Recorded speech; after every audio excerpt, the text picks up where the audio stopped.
Ahoj všichni, vítám vás u dalšího videa. Dneska se společně podíváme na něco trošku jiného, na co jste asi u nás už zvyklí, nicméně teď jsme to chvilku nedělali a rád bych se k tomu tématu vrátil. Takže jakou si mám vlastně vybrat bundu na jaro v roce 2023?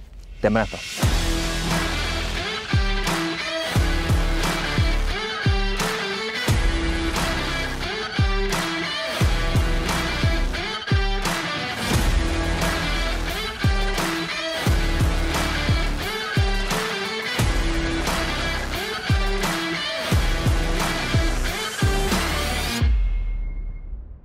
A ta videa si myslím, že jsou relativně úspěšný, protože tady za prvý představujeme konkrétní produkty pro to jaro a za druhý tady říkáme i vlastně z čeho se má vybírat a proč. Takže vy si můžete vzít ty myšlenky, které my tady řekneme a můžete si je aplikovat klidně na nějaký jiný sortiment. Pojďme se ale rovnou podívat na nějaké konkrétnosti, jelikož jak vlastně má vypadat taková bunda na jaro. Musíme se podívat na to, jak to jaro vypadá, jaký vlastně je.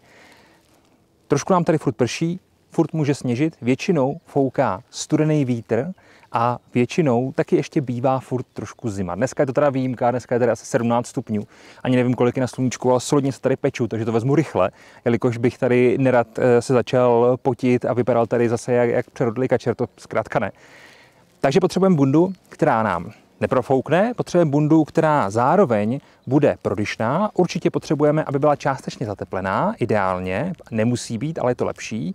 A potřebujeme, aby odolala nějakému tomu dešti. To, co tady vidíte, tak je první z bund, o který se budeme krátce bavit. Ale ještě předtím, všechny bundy, které na sobě dneska budu mít, tak jsou XL, mám 185 cm, dejme tomu nějakých asi 108 kg, takže se od toho můžete odrazit. Opravdu všechno jsem bral v XL, takže v okamžiku, kdy uvidíte, že ta bunda mi je velká nebo naopak malá, tak aspoň vidíte, že to je opravdu všechno napříč tím sortimentem to XL a zároveň aspoň uvidíte, jak vlastně to ty výrobci šijou, protože není XL jako XL. Zároveň veškeré bundy, které tady mám zpracované, nebo respektive o kterých tady budu mluvit, tak už jsou zpracované nahoře v íčku, dole v popisku videa, jako vždycky budou odkazy, takže tam klidně můžete skočit a klidně se tam můžete podívat.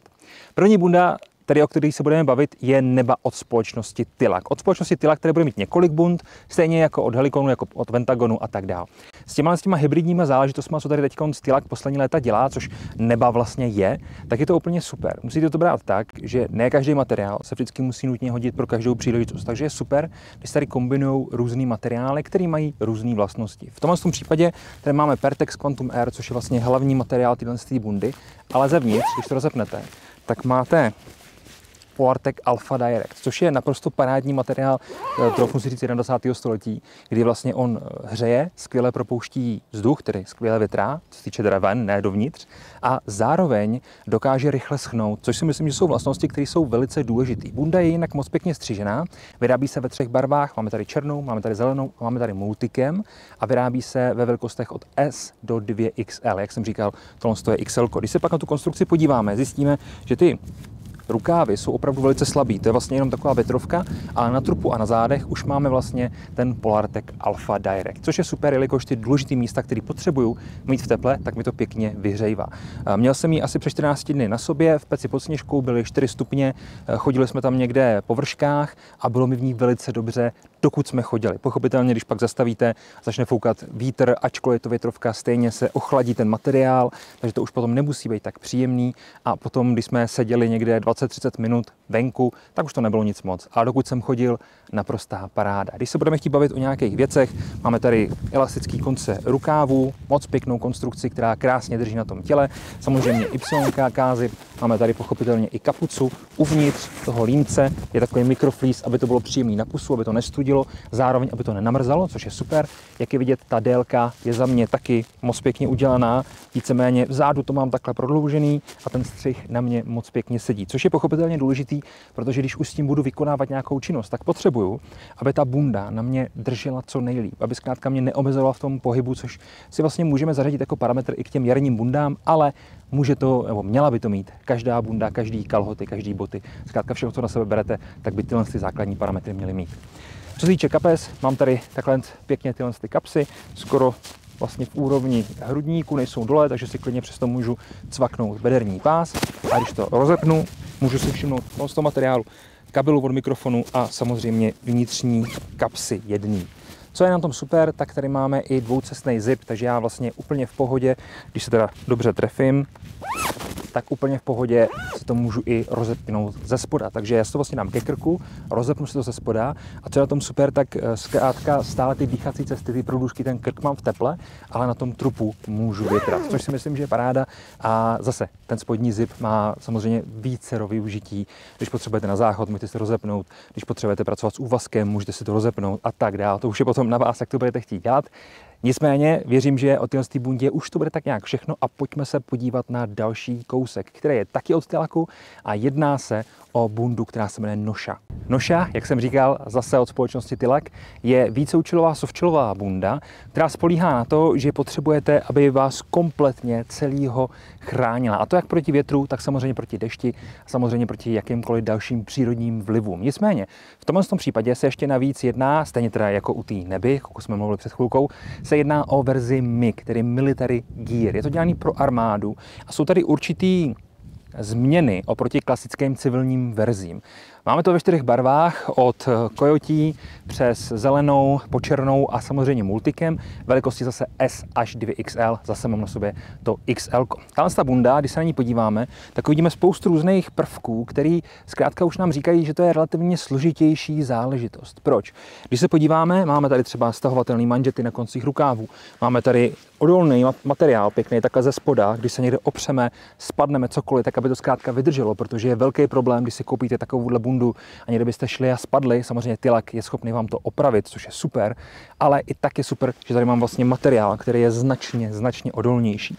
Dále po té konstrukci už mám standardní softshell, když půjdu nahoru, pěkný suchý zipy, možnost umístění nějaký nášivky. Samozřejmě tyhle ty rukávové kapsy, ty jsou super v tom, že jsou na levý i na pravý straně. Od vás tady u mě na pravý i na levý straně a můžu je tak využívat praváci i leváci. Možná se vám to zdá jako maličkost, ale často to nebývá a často jsou ty leváci upozaděný, což si myslím, že není v pořádku. Límec samozřejmě pěkný, vysoký stojáček, můžu se ho zapnout až nahoru. Pochopitelně kapuca, tak abych si mohl dopřát trošku toho komfortu. Kapucu máme schovanou v límci, nebudu ji tady vytahovat. Je to zkrátka taková klasická, obyčejná šustáková kapuca. Není to nic zatepleného nebo něco takového. Když se bavíme o zateplení, ta bunda nemá vnitřní izolaci, jako to měla například ta Neba. Ona totiž je ten materiál trošičku silnější. A samozřejmě na to se tady taky spolíhá a jak je vidět, tak i to zpracování je moc pěkně udělané. Když si potom zapnu ten zip, pochopitelně mám zase druhý jezdec ze spodu, takže úplně v pohodě si to můžu rozepnout stejným účelem jako u té Neby. To tady uvidíme u vícero bund. Co dál? Mám tady ze spoda takový lecvok, takže když to rozepnu, tak se mi to dole nemusí rozjíždět, ale můžu to mít opravdu takhle uzavřený, což si myslím, že nikdy není na škodu. Nahoře mám švy posunutý dozadu tak, aby mi netlačil batoh skrz ten materiál, protože to je samozřejmě úplně na prd. Takže když ten batoh vám tlačí skrz materiál, skrz ty švy, tak může tu vodu protlačit, jelikož když máte vodní sloupec 5000 a bude něco takového se vám stane, tak ten batoh samozřejmě tlačí a tím tlakem může způsobit větší sloupec než je 5000 a pak to protýká, což není nic příjemného, ale u téhle bundy se toho nemusíme jen tak bát. Pochopitelně je to softshell, není to Gore-Tex, takže ne každý déšť to zvládne, ale takový ty klasické přepršky, sezónní přehánky a tak dále, ta bunda zmákne úplně v pohodě. V okamžiku, kdy půjdete průtrží mračen, kdy napadne desítky milimetrů srážek, ještě ideálně za co nejkratší dobu, tak samozřejmě už to nemusí být ono, ale pro takový ty klasické přepršky, co jsou tady u nás, je to úplně v pohodě. Když se budeme chtít podívat na ty kapsy, tak jak jsem říkal, 2 na rukávech, následně mám 2 tady dole, to jsou klasické kapsy, jak to vidíme na jakýkoliv bundě a zároveň vevnitř mám tyhle ty konce toho stahování, toho spodního lemu. Takže úplně v pohodě se to můžu stáhnout, jinak potom tady nahoře v té horní části opravdu velký hrudníkový kapsy, tak, abych si do nich mohl cokoliv dát a zároveň mohl mít zase zapnutý ten úvazek nebo bederní pás od toho batohu, cokoliv takového. Ta bunda je silnější než ta Neba, takže se víc bude hodit do těch chladnějších podmínek, jo? Ale zase to musíme brát tak, že často potřebujeme bundu si jenom zbalit a vzít si ji sebou, což je super, že ta Nosha není tak velká, když ji zbalíme. Ta Neba, tak ta je úplně maličká, tam je to úplně v pohodě. No, další bunda, kterou tady teď si představíme, tak je zase od Tilaku, je to poslední bunda od Tilaku, kterou tady dneska máme a jedná se o bundu, která se jmenuje Spike. Tahle bunda je relativně něco jiného, než jsme tady doposud měli. Jak jsem vám říkal, tak je super, že jsme schopni skládat ty materiály tak, aby ty bundy byly hybridní. Co to znamená? Znamená to, že materiál, který má být elastický, je tam, kde potřebuju, aby ta bunda byla elastická, ale materiál, který je například neprofoukavý, to znamená funguje jako taková větrovka, tak je tam, kde má být neprofoukavá ta bunda. Jo? Takže já tady vlastně kombinuju materiál Polartec Power Stretch, který mám na rukávech, tak, aby se mi dobře hýbalo. Zároveň ho mám tady na straně tak, abych vlastně mohl s tou bundou dělat, co chci, protože ta bunda je relativně dost na tělo, na to, že to je XL, zase S až 2XL standard toho Tilaku, mimochodem černá a zelená barva, opět zase Military Gear verze, což mě překvapuje, k tomu se dostaneme za chviličku proč, nebo co mě na té bundě překvapuje, i když to je Military Gear verze. Ale máme tady k tomu Power Stretchi i materiál, který se jmenuje Microlight. A to je vlastně ten Pertex, který vidíme tady a na zádech. Jo, a když se otočím, tak vy vlastně vidíte, že ta zadní část je pěkně protažená až dolů pod zadek, takže já když se ohnu někde, tak mi se nemusím bát, že mi to vyleze, odhalají se mi spocený záda, ale zároveň já vlastně mám tady ten Power Stretch a tady všude mám ten Microlight. A tak, aby to vlastně bylo opět zaizolovaný, protože kdyby byl pod tím ten Power Stretch, tak to nebude fungovat úplně tak dobře, co se týče té prodyšnosti té bundy, tak uvnitř mám opět daný Polartec Alpha. Ale, a na to se připravte, protože to mě hodně překvapilo, v tomhle případě ten Polartec, nebo ta Alpha zkrátka, je takhle žlutozelená. A to mě překvapilo, protože když si tu bundu dám na ruby, tak klidně můžu jít pracovat někam k technickým službám, protože to bude jak ten jejich rozlišovák. Jo? Zkrátka, tohle mě překvapilo, ale je to vevnitř, takže je to vlastně úplně jedno. A ta verze, která je zelená, nebo respektive verze té Neby, která je černá, tak ta má vlastně vevnitř zelený ten Polartec. Jo? Takže třeba nám to někdy dají i do téhle bundy, nicméně teď je tady ta šílenost, takže z toho nelekněte, že vám to přijde, je to jedno, je to schovaný a ten materiál je opravdu perfektní, takže tam se toho vůbec nemusíte bát. Pojďme se podívat na nějaké technické věci, které na tyhle bundě nalezneme. Máme tady průvleky na palce, naprosto standardně, takhle pěkně, tak, aby ta bunda se vždycky hýbala se mnou, aby se mi nekasaly do zádu. Když třeba přes to budu mít nějakou goráčovku, tak zkrátka, aby s tím nebyl problém. Klidně se to tam takhle můžu dát, zároveň mi to pěkně hřeje ty dlaně a ty hřbety těch rukou, což je super. Když pak půjdu dál, nenajdu tady nikde nic, co by mě nějakým způsobem překvapilo. Standardní konstrukce, švy posunutý dopředu a dozadu tak, aby ty ramena byly čistý. Pochopitelně ten Pertex má určitou odolnost vůči vodě, což je super, jak jsem říkal, to by vždycky mělo mít, ale především je hodně účinný proti tomu větru, takže opravdu neprofoukne, což je super. YKK zip zase se spodním jezdcem, tak jak to bylo u těch předešlých dvou bund, které jsme tady měli, což jsem říkal, hodnotím vždycky kladně. Co se týče kapes, mám tady takhle nahoře. Ty jsou křížový, tak aby vlastně se do nich dostal pěkně od zipu směrem ven a ne tedy zvnějšku směrem dovnitř. No a když pak půjdu dolů, tak tady najdu standardní takový ty bundový zkrátka kapsy takhle pěkně na klíče a na ostatní věci. Tenhle ten Spike je zajímavý v tom, jak jsem říkal, je to hybridní bunda a zároveň je velice pohodlná. Já jsem říkal už před chvilkou, že ty bundy vždycky musí být pohodlný, to je zkrátka základ. A v tomhle případě to máme krásně podajný, krásně se to s námi hýbe a nemusíme se bát, že by nás to v nějakém případě překvapilo, což si myslím, že je vždycky super.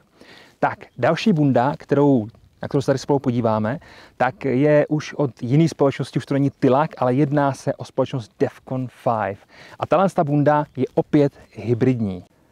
Tohoto slovo tady uslyšíme ještě relativně často, to hybridní.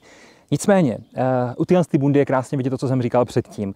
Není XL jako XL. V tomhle případě zase XL, Defcon 5, jedná se o Urban Shell bundu, je to tady zase takový hybridík, ale je to XL a na mě to je, jak kdybych si vzal L, nebo možná i M. Takže sice vidíte, co je potřeba vidět, ale možná především v této oblasti toho vidíte až moc, takže za to se omlouvám, ale bohužel člověk to tak nějak neodhadne a hlavně jsem chtěl, aby to bylo konzistentní, abyste věděli, že všechno tady bylo XL, co mi bylo, co mi nebylo, tak abyste věděli větší, menší a měli se od čeho odrazit. Jo? Tahle bunda, jedná se opět o hybrid, takže tady mám kombinaci různých materiálů a mám tady vlastně, je to tady takový softshell především z téhle části. Mám tady zase, jo, jak je vidět, tak opravdu je mi krátká i. Tak tady mám zase elastický konce rukávů, mám tady pochopitelně zase možnost připevnění nějakého suchého zipu, zase pěkný rukávový kapsy a uvnitř já mám vlastně takový lehký flíz, takže to je zase ta bunda je zateplená, jo? Je tam ten lehký flíz a na to je potřeba myslet, protože ji mám na sobě asi 30 vteřin a už mi je fakt jako vedrovní, takže pochopitelně to není úplně vhodný pro tyhle situace. Ale mám tady pěknou kapucu, která se mi krásně dá vzít na hlavu nebo odepnout, takže ji nemusím nutně nosit. Co tady najdu dál, tak tady najdu materiál, který je podobný korduře, tady na ramenou, a to je kvůli tomu, aby to bylo odolný vůči třeba nošení batohu a podobným věcem. V okamžiku, když si tu bundu zapnu, ještě se můžu podívat na nějaký vnitřní kapsy, tady mám jednu, tady mám druhou, z druhé strany zase jednu druhou. A když si to zapnu, tak potom mám další kapsy tady zase takhle vyzdvižený nahoru, jak už jsem říkal, ty jsou tady takhle pěkně, abych si zase mohl zapnout ten bederák. U téhle bundy se nebudeme zastavovat tak dlouho, nicméně je to sovčílka s lehkým zateplením, takže takový to časný jaro nebo ten podzim zkrátka, kdy opravdu je stále zima, stále fouká vítr a nebezpečí nějakých srážek, ať už sněhových nebo těch klasických nebo toho klasického deště. Další bunda, na kterou se tady spolu podíváme, tak je opět od jiné značky, od toho Defconu jsem tady měl jenom jednu bundu a my se teďka společně podíváme na bundy od společnosti Pentagon. A rovnou začneme bundou, kterou já osobně mám moc rád. Bunda Panteras je super v tom, že ji máme v mnoha velikostech. Máme S až 4XL a máme 4 barvy. Máme zelenou, šedou, kojot a černou. Já mám černou, teďka teda ne na sobě, nebojte se, barvy ještě znám, ale mám svoji černou, taky XL je mi líp, takže se už nejspíš na mě trošku vytáhla. Nicméně tahle bunda je taková lehká zimní / jarní / podzimní záležitost, protože ona vlastně využívá polyesteru v kombinaci s elastanem, takže je hezky adaptibilní, pěkně se na vás přizpůsobí. Zároveň uvnitř ale má 60 gramů materiálu 3M Tinsulate, což je izolační materiál, který tady funguje moc pěkně. Když se potom otočím směrem takhle zády k vám, tak tady je vidět jasně, že je to pěkně prodloužený dolů pod ten zadek a bunda na tom člověku moc pěkně sedí. Já jsem osobně s ní velice spokojený a nosím ji například na nějaký výlety v zimě, protože tím, jak se potíte, tak je potřeba mít něco lehčího a využívám jako takovou izolační vrstvu a zároveň na jaře a na podzimí nosím prakticky pořád, protože mi krásně vystihne tu potřebu toho materiálu, kterou já vlastně hledám. Co je na ní super je, že není tak drahá, je tady široká škála těch velikostí a můžeme si brát ze 4 barev, ale ona opravdu jako vydrží. Jo? Já ji mám 3 roky, teď na ní chystám dlouhodobou recenzi, ale jsem s ní hrozně spokojený, protože ta se mnou zažila už spoustu věcí a ta bunda furt drží, což já jsem upřímně od ní ani nečekal, ale jsem rád, že ji v tomhle případě mám. Pochopitelně zase pěkný vysoký límec, nahoře kapuca, takže si klidně můžu vzít, je to takový ten kondom zkrátka přes hlavu, nemá žádný kšiltík, nic, jenom vás obepne, třeba jako to má ketil. Co se týče kapes, mám tady dole standardní kapsy, takhle pěkně udělaný na jedné na druhé straně a uvnitř potom mám jednu kapsu na této straně a druhá strana, jak je vidět, je úplně čistá. Pochopitelně tu bundu si zase můžu stáhnout dole tak, aby mi pěkně ten lem kopíroval tělo, což v tom případě, jelikož je to trošku menší, tak mi kopíruje až. A co je super, tak já tady vlastně v těch částech mám jiný materiál, takže zase je to hybridní bunda. Díky tomu já jsem schopný se krásně natáhnout, normálně s tím fungovat a ta bunda stále se tady pruží, stále se protahuje a stále se mnou funguje, čehož já si opravdu cením, ale už se tím nezabývejme, pojďme se podívat na další bundu, což je bunda taky od Pentagonu a jmenuje se Artaxes. Tahle bunda je trošičku něco jiného, než jsme tady doposud měli. Měli jsme tady tu nošu, která je vlastně od společnosti Tilak a tahle bunda víceméně má být taky víceúčelovou bundou, má být taky zvolená pro takový ty prostředí, jako je střelnice, výkon služby a tak dál. Nicméně tou cenovkou se sází trošičku níž. A tahle bunda je opravdu velice cenově dostupná na to, z jakých je materiálů a za mě je hodně velkým konkurentem Gunfighterky, což je asi nejpopulárnější a nejprodávanější bunda od společnosti Helicontex. Taky se na ní tady za chviličku podíváme. Nicméně teďka tady Artaxes od společnosti Pentagon. Velikosti XS až 3XL, možná 4XL dokonce. A máme tady asi 7 různých barev, včetně různých maskovacích vzorů, jako je ten pěkný Woodland, což je super, že tady něco takového máme, protože spousta lidí, například airsoftáků, chce Woodland, takže je to super. Nicméně, tahle bunda je vyrobená samozřejmě ze softshelu, je to softshellová bunda. Uvnitř, když ji rozepneme, tak najdeme klasický fleece, ale s takovým tím rastrem, takový ten čtverečkovaný, který zaručuje lepší prodyšnost toho materiálu a zaručuje taky lepší chování na tom těle a nemusí ho tam být tolik, nemusí být tak hutný na to, aby dokázal poskytnout takovou izolaci, jako například klasický fleece, což jsou jeho velké výhody. Když se potom podíváme na tu bundu, co se týče nějakých technických prvků, tak samozřejmě stažitelný konce manžety rukávů, mám tady tu předlokní kapsu, pak mám dvě standardní rukávový, mám tady zase možnost umístění nějaký nášivky, něčeho takového, pěkný vysoký límec, uvnitř límce schovaná kapuce. Kapuce je relativně taková dost velká, takže se toho nemusíte bát, že by to byla nějaká taková ta jenom šprcka nebo ten kondom. Je to opravdu velká kapuce. Co se týče dalších kapes, mám tady vlastně dvě, takhle na hrudníku jsou opravdu hodně velký kapsy, kam já si můžu dát, co budu potřebovat, a uvnitř potom naleznu tady jednu kapsu a na druhé straně, na té samé části, naleznu druhou kapsu. Ten Pentagon, tyhle ty věci vždycky uměl, líbí se mi, jakým směrem on jde, a od nich mám vlastně ten Pantyras, jak jsem vám říkal. Zároveň dost přemýšlím, že si od nich koupím Rain Shield, na ten se podíváme teďka za chviličku, jelikož je to opravdu velice lehká, velice za mě relativně dost mi přijde moderní bunda, která splňuje takový to minimalično, nebo takový ten minimalismus, a abyste mohli mít v té brašně, v tom batohu, zkrátka co nejméně věcí. Ještě jednou se pojďme podívat na tu bundu takhle kolem dokola, jak jsem říkal, tady v tom tlustém límci najdu kapucu, mám to pěkně zase stažený takhle hezky dolů, tady vzadu mám další možnost uložení nějakých věcí, já třeba na svý gunfighterce v téhle části nosím celý rok slabou čepici a slabý rukavice, takže když to potřebuju, můžu kdykoliv prostě vytáhnout. Konstrukce za mě udělaná dobře, zase na sobě mám XL, pěkně to se mnou pruží, ten materiál není statický, je pěkně dynamický, takže krásně se to se mnou chová. Když se pak podívám dolů, tak tady mám zase možnost rozepnutí si té bundy a získání trošičku lepšího klima sám pro sebe, stejně tak, jako to mám u toho spodního zipu. Tak. Přátelé, odskočíme od téhle dost taktické varianty a podíváme se teďka na ten Monlight. Dneska budu pěkně uchozený. A tahle bunda za mě má spoustu výhod a spoustu dobrých vlastností. Jedná se tady o bundu Monlight od společnosti Pentagon a není to nic taktického, je to spíš taková, řekl bych, lifestyleová bunda, lifestyleová záležitost, částečně samozřejmě i turistická outdoorová věc. Co na téhle bundě je dobrý, tak ona má vysokou odolnost vůči vodě. Ten vodní sloupec je tam 8000. Většina těch věcí, které jsme tady měli, tak je dejme tomu 3 až 5000, ale těch 8000 už je relativně dost. Samozřejmě tady hraje roli i prodyšnost. Prodyšnost bychom vždycky měli mít ideálně takovou, stejně vysokou, jako je ta voděodolnost, ten vodní sloupec, ale to se nám nemusí vždycky povíst, takže aspoň 2/3. V tomhle případě je to 8000 a 5000. 5000 prodyšnost je za mě velice dobrá. Pro srovnání ten Art Access, který jsem měl na sobě před chvilkou, tak má jenom 3000 a 3000 je fakt málo. Jo?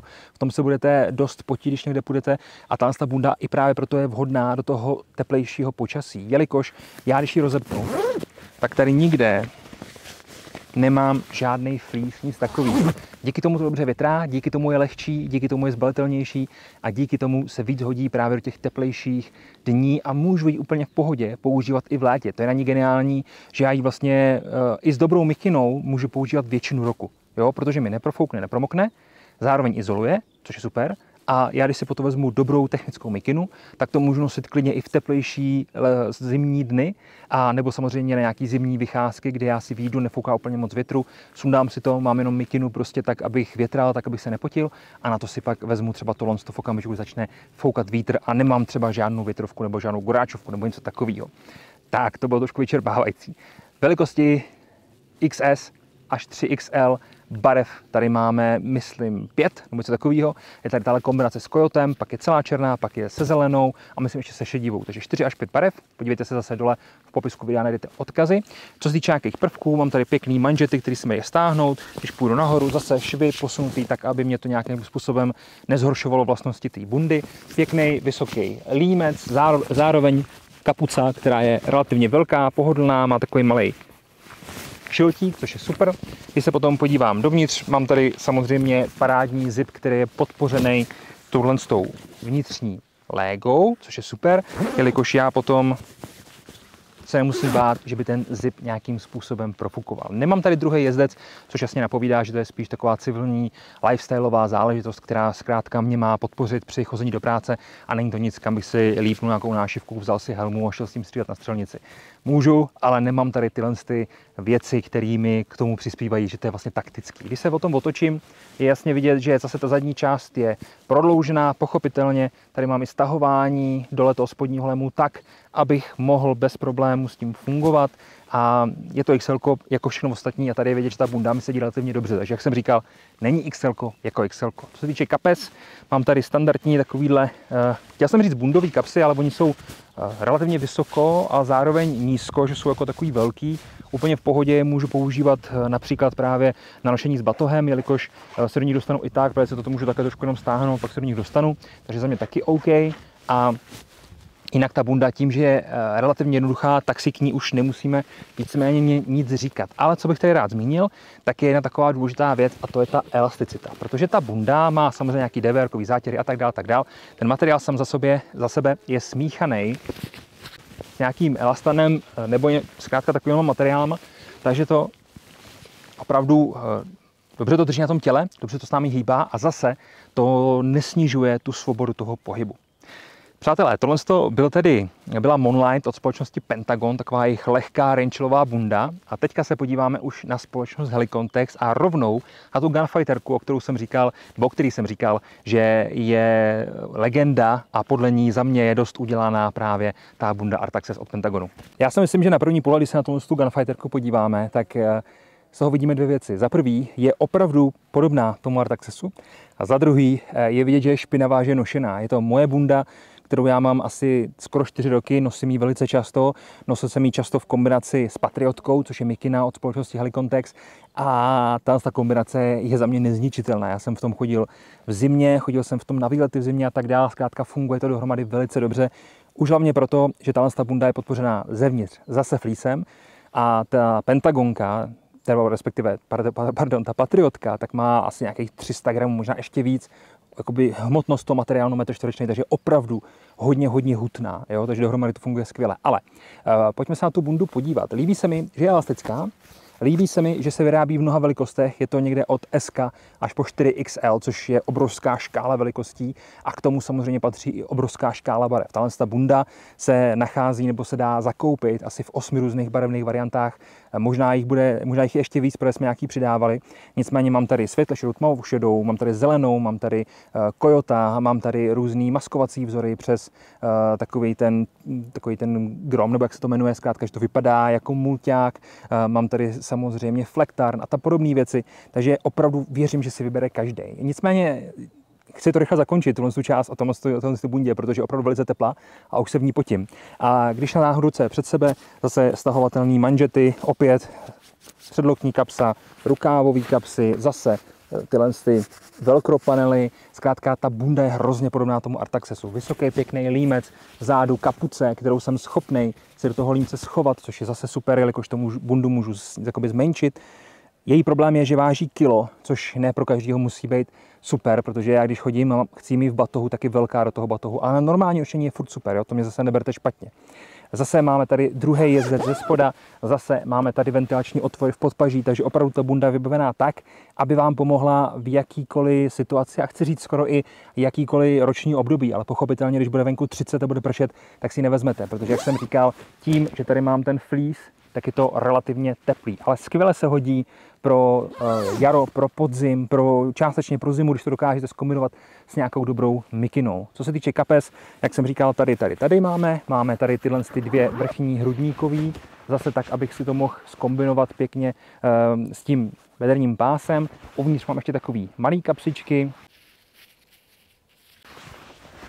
A v okamžiku, kdy se otočím, tak podobně jako to bylo zase u toho Artaxesu, tak tady vzadu mám tyhle kapsy, které tady zkrátka jsou a uvnitř, jak jsem říkal, nosím tu čepici a ty rukavice. A zase je vidět, že je vzadu prodloužená a zase si můžu ten spodní díl nebo ten spodní lem stahovat tak, jak potřebuju, což je za mě super, jelikož to je věc, kterou já osobně často využívám. Tak, ne, že bych o téhle bundě nechtěl mluvit díl, protože zase na ní připravuju relativně recenzi a zase 4 roky užívání, ale chci přeskočit už do něčeho takového lehčího a to bude v tomto případě zase Helicontext, ale opět taková hybridní varianta. Tato bunda se jmenuje Urban Hybrid Softshell. A je to o tom, že ten materiál je relativně dost elastický a proto je tady použití slova hybrid. Neskládá se tedy z více materiálů, který jeden by byl elastický, a druhý by byl nepromokavý a třetí nehořlavý a čtvrtý růžový a tak dál, ale opravdu je to o tom, že tady máme na vrchu materiál, kde je spousta elastanu, díky tomu se to krásně chová s vámi, zase svoboda pohybu, palce nahoru, a na druhém místě je potom uvnitř umístěný ten fleece, který, jak jsem říkal už o toho Artaxesu, je pěkně rastrovaný, takže lépe drží teplotu, lépe izoluje a zároveň dokáže lépe odvětrávat to přebytečné teplo, který vy nepotřebujete, což zase za mě je super. Velikosti S až 3XL, 3 barvy, je tady ta zelená, pak je tam černá a myslím, že tam je kojot. Takže zase, kdybyste chtěli, můžete vybírat z těch variant. Bunda je velice příjemná, je lehká, relativně zbalitelná a co je super, tak není zdaleka tak teplá, jako je například ta Gunfighterka, jo, což je opravdu bunda, v který jsem se tady začal potit okamžitě, tady zatím to ještě zvládám. Nicméně, elastický konce rukávu, špapuru nahoru, nikde nic, je tam Urban, to znamená, že to je z těch jejich Urban řady, takže to je především dělaný pro pohyb po městě a pohyb po přírodě, jo, není to nic taktického. Máme tady zip, pěkně zase v pajsce, jeden ze spoda, jeden ze zhora, pěkný vysoký límec, samozřejmě kapucu, mám tady kapsy, takhle pěkně dole, úplně na pohodu, takový ty standardní bundový kapsy a když si pak rozepnu tu bundu, tak uvnitř toho, aha, vidíte to, já jsem si myslel, že tady ještě nějaká kapsa a oni vlastně, teď jsem si zničil zip, tak, oni vlastně ty kapsy mají uložený tady takhle, takže máte 2 ve spodu a máte 2 tady na hrudníku a zase jsou takový ty klasický křížový. Spodní lem pěkně elastický a celá ta konstrukce se s vámi, jak už jsem říkal, chová opravdu moc hezky, což je super. No a jelikož už se tady spolu bavíme možná 20 minut, tak se podíváme na poslední bundu a to je bunda od společnosti Carinthia. Na tuhle bundu jsem tady nemohl zapomenout, protože za mě, co se týče hybridních bund jako takových, tak Carinthia je taková rakouská královna, protože oni mají opravdu spoustu bund, který vlastně nějakým způsobem dokážou krásně vystihnout ten pojem, tedy hybridní bunda. V tomto případě je to ISG 2.0 a jedná se o Ultra Shred, tedy svým způsobem se nejedná úplně o bundu, ale za mě je to něco podobného jako od Kylaku například ten Spike, protože mám tady zase rukávy, které jsou z Power Stretche, to znamená takový ten materiál od Polartecu, který krásně funguje s námi, zároveň je hezky izolační a ty místa, které potřebuju mít v teple, aby neprofoukly zároveň, tak tady mám ten materiál, který mi vlastně neprofoukne. Jo? Takže zase je to velice podobně dělaný, ale navíc já tady mám ještě jednu takovou věc a to je G-Loft, který je uvnitř, tedy dutý vlákna, které jsou uvnitř tohohle z toho předního dílce, stejně tak toho zadního dílce a uprostřed i zevnitř toho límce. Jo? Límec je pěkný, vysoký, zapnu si ho až nahoru. Nemám tady žádnou kapucu a co se týče kapes, tak mám tady vlastně zevnitř prakticky jenom na téhle straně jednu vnitřní kapsu, protože ona je to spíš taková izolační záležitost a mám ji tady, jak jsem říkal, kvůli tomu, že za mě se dá určitě nosit sama za sebe, ale můžeme ji kombinovat například s tím Monlightem nebo s nějakou takovouhle bundou. Jo? Já pak, když se takhle otočím, tak je krásně vidět, že tady vlastně mám zase ten materiál, který potřebuju, aby byl zaizolovaný, takže tady pěkně po té páteři nebo po té páteři to mám odlehčený a tady vlastně to mám udělaný tak, aby mě to hřálo, takže krásně, když budu mít batoh, tak mi to tady stále bude ventilovat a jinak ten materiál, který má být elastický, je tady po stranách, na rukávech a vepředu stále zůstává ten matroš, který právě má být co nejvíc odolný vůči větru, zároveň samozřejmě vůči vlhkosti a tak dále. No, přátelé, tahle bunda ještě mimochodem se vyrábí S až 2XL, 2 barvy, tahle zelená a černá, abych vás tady o něco neuchodil. Nicméně, podívali jsme se tady asi na 9 nebo možná na 10 bund, řekli jsme si k ním nějaký základní informace. Pro mě osobně, já teďka používám tu Nebu, jsem s ní strašně spokojený, takže to je pro mě taková bunda pro kterou já bych se teďka rozhodl osobně, samozřejmě to kompletní na vás. V okamžiku, kdy chcete něco lehčího, něco, co je cenově dostupný, je to určitě Monlight, což je parádní bunda. V okamžiku, kdy chcete něco, co je zateplený a zároveň to využívá softshell, vůbec bych se nebál toho Urban Hybridu nebo Gunfighterky nebo toho Artaxesu, když chci něco lehčího, v čem můžu normálně chodit i do města. Za mě Panteras je určitě dobrá volba a pokud mě to je vlastně jedno, hledám něco opravdu dobrýho, určitě bych se podíval na tu Carenty, určitě bych se podíval na ten Tilak, protože to jsou značky zkrátka, které tomu trhu vládnou a není úplně čemu se divit, protože to zkrátka dělají velice dobře. Přátelé, já vám moc děkuji za vaši podporu, mějte se krásně, tohle to bylo video o jarních bundách, jaký si máte vybrat, jaký si můžete vybrat u nás na Planet Opravy shopu. Tak někdy příště, ahoj.